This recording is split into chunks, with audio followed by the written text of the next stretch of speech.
All right, what's up, guys? I want to make a video on a topic that I think is not touched upon enough and kind of has a wide range of different topics, and I kind of want to concise it all and compile it into one little bundle for you. And I'm going to timestamp it. So on each of these topics that I go through: algorithms, kill zones, daily candles, and hourly deviations.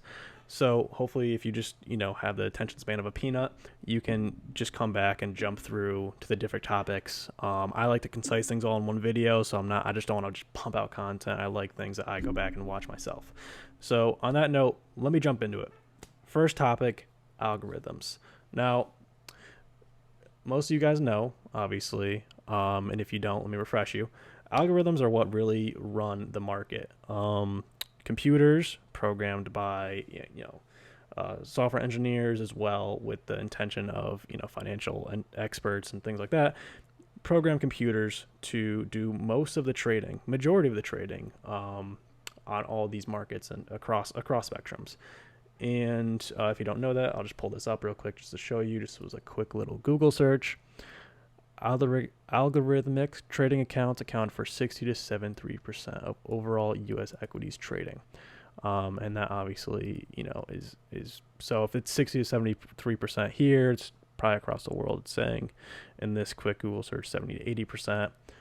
Even if it's 50%, even if it's 40%, it still is a majority of all trading on the markets. And now, one of the things that people have to keep in mind with algorithmic trading with computers is computers don't know time. Computers want to move as fast as possible. And that can't be the case with trading, because you need certain things to happen within the trading platforms. You need to have certain people come in and out, some people long, some people short, selling here, buying here, news hits at certain locate or certain time frames and things like that. And because of that, you need to program these computers that are running these platforms to make certain moves at certain times to basically allow the market to perform the way you will in order to get to the position they eventually want to get to. And when I go through all these, hopefully it's going to be very clear to you how these computers are working, and you can start using this in your trading to start to understand their perspective and start to take into account their moves into your trading, so you could be on the right side, hopefully, or at least it can assist you in your trading. So on that note, that's algorithms. Now, the algorithms, there are some that just run throughout the day, of course, but if you have, let's say you have $1 billion or whatever the amount is in an account, and you just have a computer running it, are you just going to want it to just run by itself, or are you going to want to be there when it's running? Most likely you'd want to be there when it's running. So with that case, these algorithms kick on at certain times of the day, and this can really be condemned as kill zones. So obviously, if we have futures, if we have forex, if we have cryptocurrency, these trade on mostly 24-hour time frames, and because of that, certain times of the day there are certain markets opening up, and you'll see these algorithms almost be activated, or you'll get more of a likelihood of manipulation in these certain time frames, where you can start looking, you can start anticipating, potentially entering when people are exiting, things like that, looking for the manipulation. So I'm going to lay out these kill zones right here for you. All right, to dive into kill zones, I marked out this chart right here. We're just on Bitcoin. And just to note, these are all in Eastern Standard Time, New York time zone. So all these times you're looking at are in New York Eastern Standard Time, just so you know. So do your conversion to whatever you need to do, and go from there. So actually, all these kill zones, there's a decent amount of movement within. And if we really wanted to mark it out, we can find areas of manipulation. So, for example, right here, we took out this liquidity on the top and moved back to the downside very swiftly. This is on a 5-minute candle chart right here. Okay, so now we have all this liquidity built up on the bottom. What did we do? We took it after that. Okay, so that was Asia kill zone. Now in London kill zone, we have all this sort of resting liquidity up above on the higher end right here. we took it and then continued to move on downward to this low right here after the London kill zone. New York opens up. We have a sharp spike right here, you could see. Sharp spike. Taking out these few highs right here and then moving down, sweeping all these lows later on. And then in the London kill zone, we eventually sweep all these lows and later on in the day move back up to take out all these highs. So there's a lot of movement within the after of these zones, but majority of the manipulation, the good entry points, are in these zones right here. This 7 p.m. to 11 p.m., 2 a.m. to 5 a.m., 7 a.m. to 9 a.m., 10 a.m. to 12 a.m. And it varies a little bit, but as you can see, usually when these markets first open up, they're very sporadic. So market opens up, shifts up very quickly, slow move down, shifts up very quickly. Same thing right here. As soon as New York opens up, very strong movement to the upside, then bleeds for the rest of the session, rest of the kill zone. And then just keep in mind, kill zones are a good area to look for entry positions. Okay, so when you see liquidity being grabbed, when you see highs being swept or lows being swept, that might be an indication of smart money, the algorithms manipulating the market to buy into positions or sell into positions to move further on down later on in the session. So that's kill zones. And then we're going to move on to one other thing I just want to point out as well, which is pretty easy to do while I'm here, is this thing called True Daily Open. True Daily Open is taking New York time, 0, midnight, 0 o'clock, and using that as your range. So first we're going to mark it out right here. So, oops, that's it right there. So we're going to mark this out as our True Daily Open. Okay. So you can see right here, right at midnight. Okay, you take the open and you drag it across. Now, if you look at this, we shot up right away. We had lots of movement above this. We wicked into it, still moved above, and then eventually sporadic move down. Okay, now keep that in mind once I show you the next thing. Now, when daily candles open, how often are they just down? That's it. No wick on either side. You can see there's one right here, but mostly there's wicks from the open up on a bearish candle, from the open down on a bullish candle. We have wicks. And when you look at a daily candle, you can think of it as there was originally manipulation and then an expansion to whatever direction the market makers and the algorithms actually wanted to go to. So when you mark out your chart, mark out how the day opens. Because when the day first opens, I always use, Eastern Standard Time, 0, midnight, New York time zone. I use that as my true daily open. That was something that ICT taught me from a video. And through my back testing, it shows it's very valid. Mark that out. And whatever way, it's not 100% guaranteed. Nothing's guaranteed. But to add to your confluences, if, let's say, the market opens and right away it moves to the upside, well, how often are you seeing candles without wicks on the bottoms or the tops? Not often.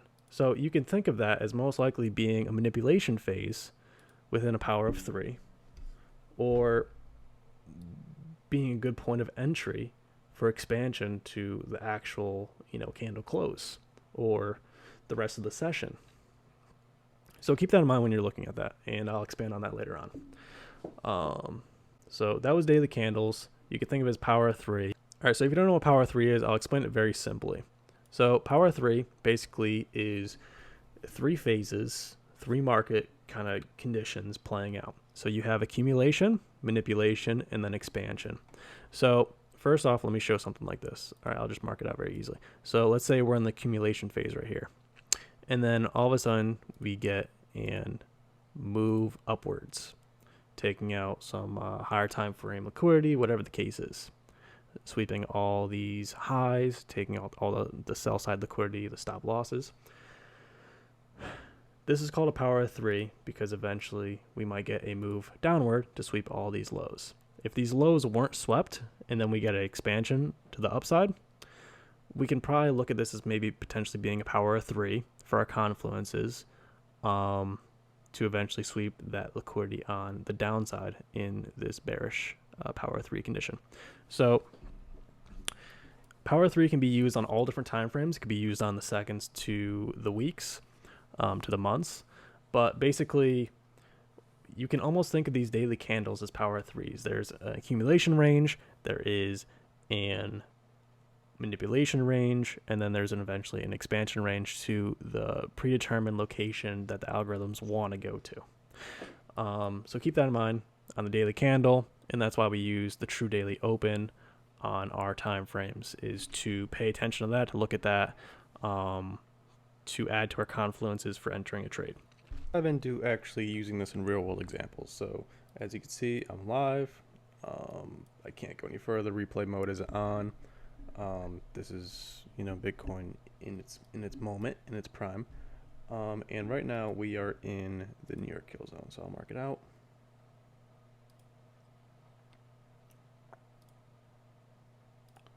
So in the New York kill zone, and this is where I was looking for entry positions.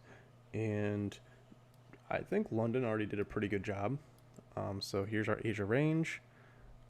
Basically, London opened 2 o'clock right here and just pushed downward. We have our true daily open. So we are mostly below. In between, we pushed back up, but we actually left equal highs, and this is on multiple exchanges. So that's a nice sign. So London just pushed lower, and then eventually we took liquidity, had a strong reaction. So I actually entered a position right here after New York kind of opened up and I saw some price action play out. So I've been in this position for a little bit. It's not something I just entered. And basically how I made that decision is right on the open, we had our deviation downward, priced up right here, and then I entered back in a little earlier.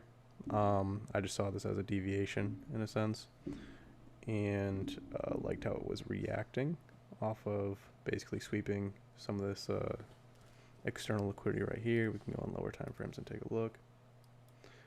Yes, I saw that there was liquidity right there. It came through.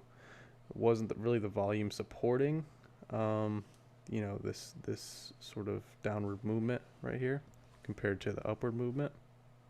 Upward movement, we had a lot more volume than the downward movement. So makes me think that this was really just grabbing some shorts, taking some sell stops on longs, and I think we are going to push up. Now let me show you my target. I'm looking for these equal highs from Asia session and the intermediary between London and Asia to be taken. I could probably go a little bit longer and wait for, this was, I think, Tuesday's high, that spike in Asia session. So I don't think there's much support to it, so we probably could take that liquidity as well. So I'll watch out for that if this does play out. Most likely this probably won't run out till New York open. Maybe London close will actually get this to play out. So this will be something I'll just check in later on. And I am also going to attach just the purchases on the screen so you guys can see. So that's the buy right there. And we'll just leave that over there for now. Okay. So I'm just going to probably let this play out and I'll check back in with you guys later on. All right, what's up guys? So let me check back in on that video that I made earlier when I first entered into this trade. So basically entered in around 7 o'clock. What was it, like 7? Yeah, 7:04, 7:05, around there. All All right, so let me explain my thought process going into it. So the hourly opened up 7 o'clock, opened up, we had a downward move, and I saw this as being basically like a hourly open deviation going into the New York kill zone. So I actually entered position long there because I saw that we had a nice sweep, strong reaction to the upside, came back, filled in this fair value gap between this range right here. So I saw that being a very bullish sign. Basically, also, where is it? Also tying in, we are trading below our true daily open, midnight New York time, and I was targeting these equal highs up above from Asia session. So we swept Asia low, moved downwards, right, into basically London open. A lot of wicking below, you could say almost, into this sort of demand area right here. Lots of obviously liquidity, people exiting the positions right here. So I saw this being a good area of a retest for possible long entry into these equal highs or even higher. Now, what actually happened in this trade, I basically took off at 2R. What was that? 41,130. So a little lower than 2R. Around here. So like a 1.8R. And then I moved my stop loss to in profit for my other 50% that was running. And as you can see at New York Open, it got stopped out. What was it? Yeah, like 936. So I got stopped out in this wick right here. Basically, I had my stop loss just below this wick right here, expecting this to kind of be, sort of the higher low, if that makes sense, and not really go below it, but it used it as inducement going into New York. But either way, made profit, spent very little time in the negative with this trade. It worked out pretty quickly, so I entered 7, and by an hour and a half later, I was already somewhat towards the target that I wanted. It was probably about almost 2.5R, and that's why you take profit kind of as the trade goes on. Now, it still would be in profit if I was in this trade right now, and honestly, I still do see this going up, so I will pay attention into the London kill zone, which is coming up at 10 o'clock, to possibly look to enter into a continuation trade up to this target right here if it gives me a good entry point. Kind of letting New York open, kind of settle down, look for the manipulation to London close, and then go from there still with the same target, hopefully with a either a better or a tighter R going up there, with it being a little bit more risk. Instead of a reversal, you're going for a continuation run. So also another thing I want to point out is the hourly deviations, what I was trying to kind of preach before. Let me go on a lower time frame. So let's clear this out. So right now, 7 o'clock, hourly deviation down. This was actually probably looked at as a deviation to the upside, kind of ranged, close about the same area. This was our hourly open. A little dip, strong move to the upside around 8 o'clock. We had somewhat of a liquidity grab, if you want to call it that, off of this into this fair value gap. I probably could have targeted this and just exited off this for about like a 1 point, or not 1 point, like a 2.2, 2.3 R. But that I was targeting those equal highs. Hourly open right here at 9 o'clock. Little move to the upside right away. Strong move downward. Retest that, still downward. So we're probably going to close. This is a down candle. But just paying attention to these hourly opens will really kind of show you what prices, prices basically intention is on it. So hopefully this helps. I'm going to kind of mash all these all together. And I know this wasn't the perfect example. This wasn't, a home run trade, but I spent very little time in the negative. It gave me a pretty good entry. Also, if you want to, I like playing London. I just didn't get up early enough today, but being, the Monday morning quarterback, I'll show how this could have worked out. All right, so showing how this could have worked out for the London kill zone. Basically, London opened, had a very strong downward movement, grabbed all this liquidity right here, and eventually this liquidity. So you're always looking to make sure that these wicks are grabbing liquidity somewhere else. That's usually my rule of thumb is I'm not entering trades until other external liquidity is being grabbed. I don't care about this right here. I want other areas to be grabbed, down here, somewhere where I know there's resting stop losses, resting buy orders or sell orders that are being grabbed, and then look for internal liquidity grabs as well to make sure that the trend's in line with each other. So basically, going on to a lower time frame, we had that higher time frame liquidity grab and a lower time frame liquidity grab right here. So you could have entered a trade off of this strong wick right here into the fair value gap fill in. So could have entered this about here, seeing that hourly close would have been a strong sign, and then also targeting the equal highs or this kind of liquidity up above in this fair value gap, whatever you wanted to. This still would have been a 2.5R, which would have been a good solid move. It sucks the wicks are usually this big. Sometimes what I'll do, depending on how I feel, could have targeted just using the basically like head and shoulders wick attribute, if that makes sense. So like you have, shoulder, head, and you would assume that this would be the other shoulder, and it wouldn't really deviate below here. With it being such a big wick, you're kind of losing, a good amount of profit potential. Risking $100 here versus $100 here is a big difference in profit. So you could play off that as well. I could have played off that and made out pretty well off the trade I entered in. But either way, happy with the turnout.